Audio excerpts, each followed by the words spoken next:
நம்ம வீட்டு தோட்டத்தில் இருக்க சாதாரண செடி தாங்க கற்றாழை. ஆனால் அதில் இருக்க நன்மைகள் தெரிஞ்சால் அதை நீங்கள் வேஸ்ட் பண்ண மாட்டீங்க. என்னென்னு தெரிஞ்சுக்கணுன்னா வீடியோ முழுசாக பாருங்கள்.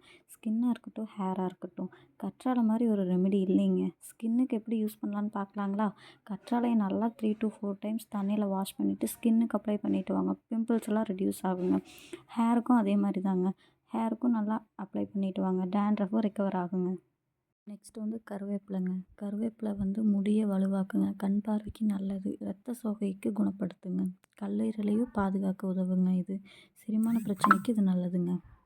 கற்பூரவள்ளி இலையை சாறு பிழிந்து குடிச்சு வந்தால் இருமல் குணமாகுங்க, நோய் எதிர்ப்பு சக்தியும் அதிகரிக்குங்க, சிறுநீர் சம்மந்தப்பட்ட நோய்களையும் சரி செய்யுங்க.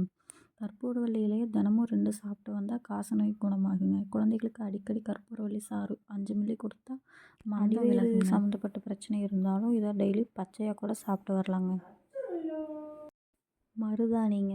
தலைக்கு மருதாணி அப்ளை பண்ணால் இயற்கையாகவே நிறம் மாறுங்க, பொடுகு குறைக்குங்க, தலையை குளிர்ச்சியாக வச்சுக்குங்க, பாதத்தில் எரிச்சல், சூடு இது எல்லாமே கட்டுப்பாடாக வச்சுக்குங்க.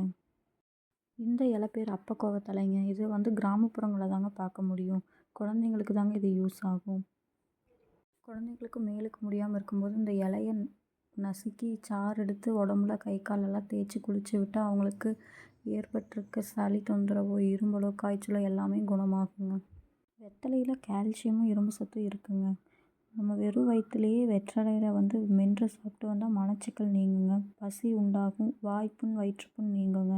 குழந்தைகளுக்கு இது ஒரு நல்ல ரெமெடின்னே சொல்லலாங்க. வெற்றிலை சாறை வந்து வெறும் வயிற்றில் கொடுப்பாங்க. வல்லாரைக்கீரைங்க. இதை வந்து அறிவாற்றல் செயல்பாட்டை வந்து அதிகரிக்குங்க, நோய் எதிர்ப்பு சக்தியை மேம்படுத்துங்க, இரத்த சோகை வராமல் தடுக்குங்க. வல்லாரைக்கீரையோட சாற்றை வந்து குடிச்சு வந்தால் வயிற்றோட புண்கள் வந்து முற்றிலும் அழிஞ்சிருங்க. கண் சம்மந்தப்பட்ட நோய்களுக்கும் வல்லாரைக்கீரை கேட்குங்க. நெக்ஸ்ட்டு வந்து செம்பருத்திங்க. செம்பருத்தி இலையாகட்டும், பூவாகட்டும் ரெண்டுமே தலைக்கு யூஸ் பண்ணலாங்க. முடி வளர்ச்சிக்கு உதவுங்க. இந்த வீடியோ பிடிச்சிருந்தா லைக் பண்ணுங்கள், ஷேர் பண்ணுங்கள், சப்ஸ்கிரைப் பண்ண மறந்துடாதீங்க. நெக்ஸ்ட் வீடியோவில் பார்க்கலாங்க. பாய்.